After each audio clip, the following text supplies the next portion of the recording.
You've probably heard of KATSEYE, a new group created by Hybe, the music label behind BTS. From the very beginning, they weren't introduced as just another debut. They were marketed as something entirely new, the first truly global pop group, blending the discipline of Korean idol training with the ambition of Western pop stardom. On paper, it sounded almost too ambitious. But what makes KATSEYE fascinating isn't just the scale of the project. It's the way their story challenges how we even think about pop groups in the first place. Their lineup, their training, their music, everything about them feels designed to break the mold. Which leads to the real question: what makes KATSEYE so different from everyone who came before them? In this video, we're going to break down how Hybe built one of the boldest projects in pop history, and why KATSEYE might be pointing us toward the future of the entire industry. Because this isn't just about one debut or one group. It's about a bigger shift that could change the way global pop works. And by the end, you'll see why KATSEYE's story is unlike anything we've seen before. KATSEYE wasn't designed as just another debut. Hybe, the music label behind BTS, 17, and NewJeans, had something much larger in mind. From the beginning, this project carried a question. Can you build a pop group that belongs to the world, not just one country? That's why the process started with a global audition. Thousands of hopefuls from dozens of countries all competing for a chance to join something unprecedented. The result wasn't diversity as an afterthought. It was the core idea. KATSEYE was never meant to represent a single culture or sound. They were built as a proof of concept that the K-pop system, with all its precision and discipline, could be reimagined for a truly global stage. And with that ambition, KATSEYE wasn't just another group launch. They became a test of how far K-pop and pop itself could stretch. The K-pop trainee system is famous for its intensity. Years of training in vocals, dance, and performance, all designed to create idols who can deliver on stage with absolute precision. But with KATSEYE, Hybe introduced something new. The group trained under the traditional Korean model, but with Western producers, choreographers, and vocal coaches woven into the process. Instead of choosing one system over the other, KATSEYE was shaped at the intersection of both. This approach created something rare, a group trained with the discipline of K-pop but encouraged to carry the individuality and star quality often emphasized in Western pop. It wasn't about imitating either side, it was about merging them into something new. The same duality shows up in their music. Most new groups debut with a sound that clearly signals their identity, a K-pop track, designed for a specific audience.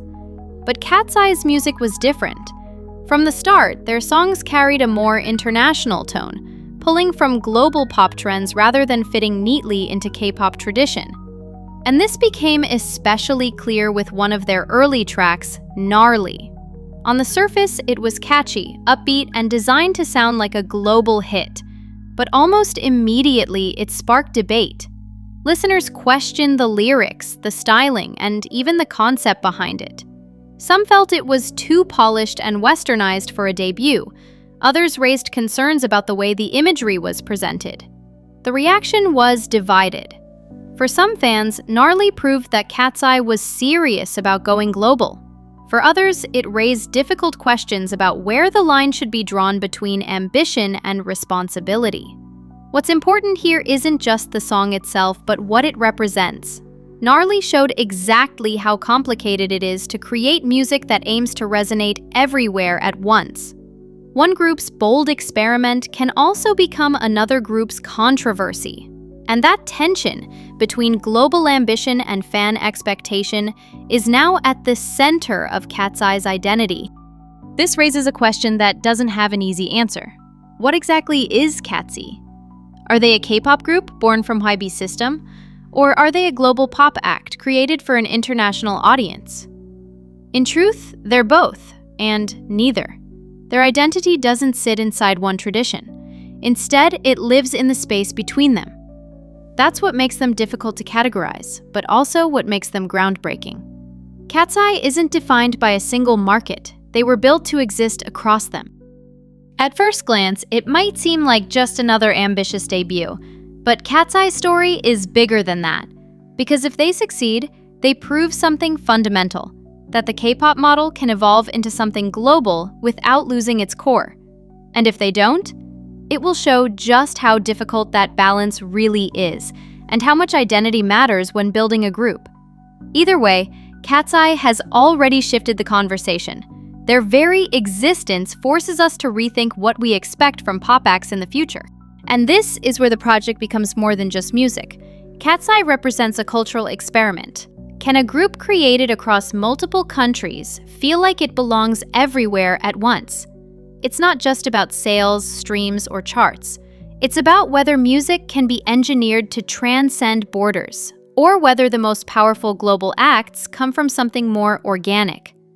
In that sense, KATSEYE is less a finished product and more the beginning of a much larger story about the globalization of pop. To really understand why KATSEYE matters, you have to look at the history of how K-pop went global in the first place. It didn't happen overnight. In the late 2000s, groups like Wonder Girls and Girls' Generation tried to break into the US market directly. The results were mixed, partly because they were still seen as foreign acts, and the infrastructure to support them wasn't there yet.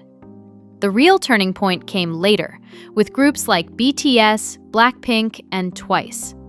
Instead of trying to fit into Western pop, they leaned harder into their identity as K-pop groups. Ironically, that's what made them stand out internationally. Fans weren't looking for imitation. They were looking for something unique. This is where KATSEYE is so different. Instead of exporting a Korean act and hoping it connects, Hybe tried to engineer a group that feels global from day one. A group trained in Korea, but with members from multiple countries. Songs written for international audiences, but still rooted in the K-pop system. It's a completely new approach, and also a risky one. Because while global audiences often say they want inclusivity and representation, fans are also drawn to authenticity. And that tension between authenticity and accessibility is exactly what KATSEYE has to navigate. KATSEYE's journey is still at its beginning, but already their impact is undeniable. They've sparked debates about identity, authenticity, and the limits of K-pop's reach. And as they grow, they'll continue to test how far the global audience is willing to follow. Because whether fans embrace them or resist them, one thing is certain: KATSEYE has made it impossible to ignore the future that's coming. So why does KATSEYE stand apart? Because they weren't created to follow a path. They were created to build one. They're not just a debut, not just a group. They're a challenge to the industry itself, asking what happens when music isn't bound by geography, language, or tradition. And maybe that's the real reason their story matters. KATSEYE isn't only about today's charts or headlines. They're about what comes next.